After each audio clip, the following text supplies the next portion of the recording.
Hi everybody, welcome and thank you for being here. If you're following me on the other channel, you'll know that I have a rough couple of weeks behind me, hence the absence of content on this particular channel. There are certain cases I can or do get really passionate about, but then there are others which I just cannot get into until something happens which really makes me angry or makes me uncomfortable or makes me think that we are being fed a load of rubbish. Something like that. A case has to elicit a certain emotion in me before I become truly invested. And that is exactly what is happening with the Sebastian Rogers case.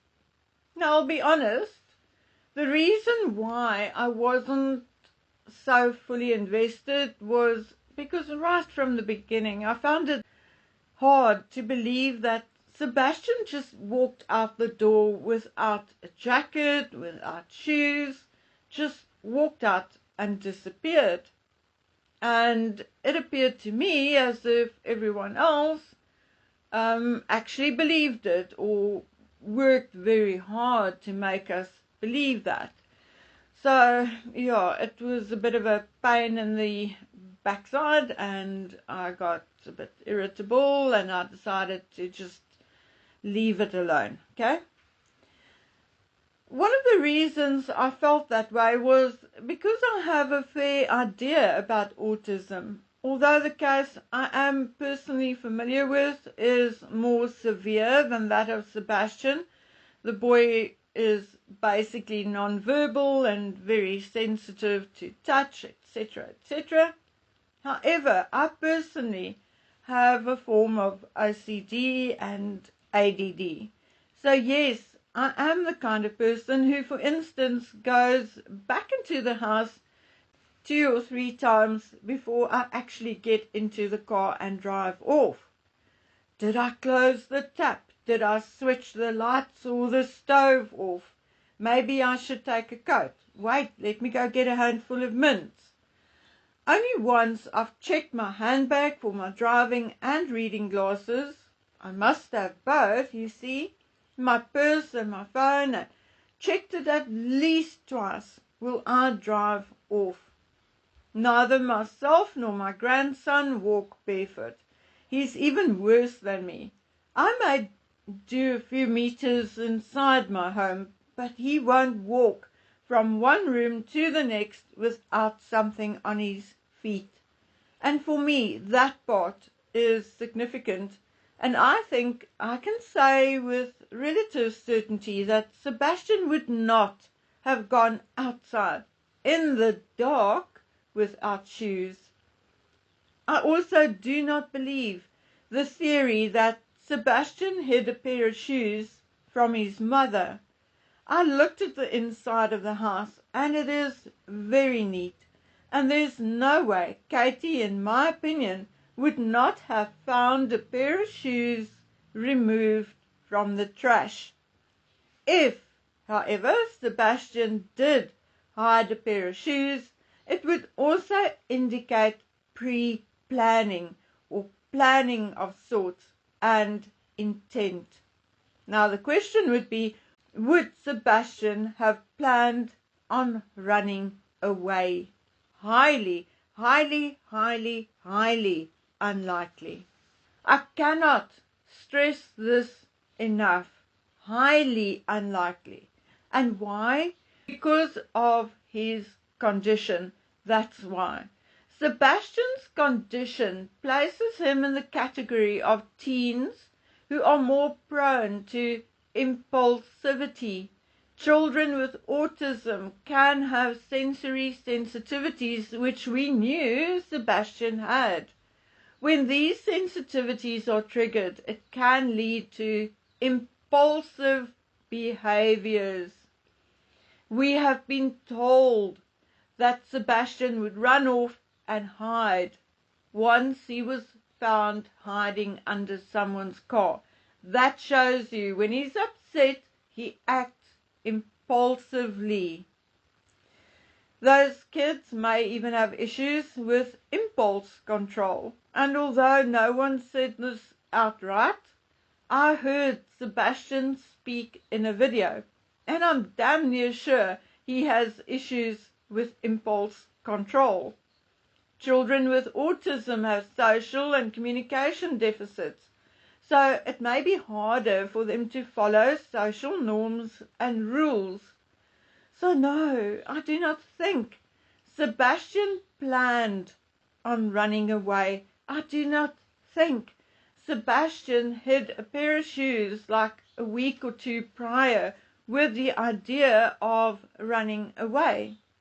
I believe that no matter by what means Sebastian left that home, I think Katie told the truth and he left the house without shoes. So what does that indicate? What could it possibly indicate? One, maybe it was dark and he slipped his feet into someone else's shoes. Now I'm sure Katie would have noticed if it was hers, but with Chris working away, would she have noticed if a pair of, say, Chris's sneakers or slops were missing? Maybe not. She may have thought he took it with him.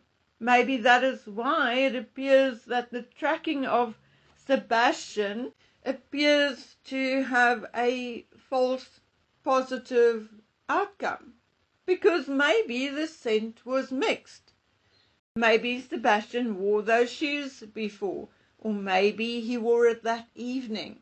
Number two, if he left barefoot or went missing without shoes, it certainly means he did not intend to go a long way or stay away for a prolonged period of time, which leads us to the next possible scenarios. Why did Sebastian leave without shoes, without a jacket? Was he afraid of something? Was he running because there was a fight? Or was he running because he was afraid of something? Or was he just quickly meeting someone in their driveway and this person did him harm or just took him away? So what was it? Not a planned running away. So was he afraid or was he meeting someone? The very last option. Did Sebastian even make it home on that Sunday night? We only have Katie's word as to what happened after they got home. Is that enough? Well, your heart may say yes, but statistics say no. Statistics tell us that about 85% of child homicides were committed by a parent or step-parent. That is a huge number or huge percentage, but we do not know for sure whether Sebastian is indeed deceased or not. No body has been found. By all indication, as well as going by her word, Katie Proudfoot was the last known person to see Sebastian. Okay, so that's a basic overview of what we know. Really, beyond that, we do not know much more, regardless of what anyone has to say. Of course, it is anyone's right to speculate, but more important is that no stone is left unturned. If he ran away. Doubtful in my opinion, unless he left with someone. Sebastian may still be alive if he ran away, and, of course, then he needs to be found. If he ran away and had some accident and passed away, then he needs to be found, so all the suspicions and blame can stop. And if Sebastian was harmed, he must be found, so the culprit can be charged. So taking all of that into consideration, why, dear God, are all the parties and all the investigators at each other's throats all the time? Why? Why is one investigator calling another has been and all kinds of other things? What does it matter who finds Sebastian? What does it matter if they go about it in different ways? If one brings, say, more attention to the case and the other more boots on the ground, it doesn't matter. This case needs all the angles, the media and the boots on the ground. Why are YouTube creators so snarky towards other creators? Are they jealous that another found or paid for footage they did not get first? So what if one of them checked out a guy in a hoodie? So what if it was just coincidence, just a passerby? I'm sure the police and an investigator worth his salt would want to talk to anyone and everyone who had any interaction with Sebastian and Katie that evening. Who knows what someone may have seen or what they may have heard. At this point, with nothing else in the pipeline, it is obvious that something had been missed. So, who knows who holds the key to the answer? Maybe that person, him or herself, does not even know that they hold the key to the mystery. Sebastian did not just disappear. He or his body is somewhere and he needs to be found.